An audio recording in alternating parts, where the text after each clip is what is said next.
మౌనంగానే ఎదగమని మొక్క నీకు చెబుతుంది.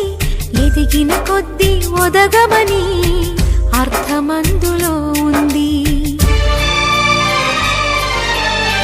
అపజయాలు కలిగిన చోటే గెలుపు పిలుపు వినిపిస్తుంది.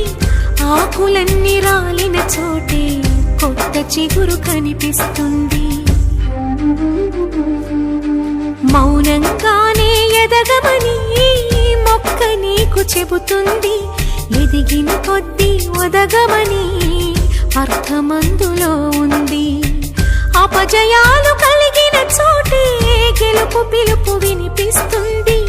ఆకులన్నీ రాలిన చోటే కొత్త చిగురు కనిపిస్తుంది.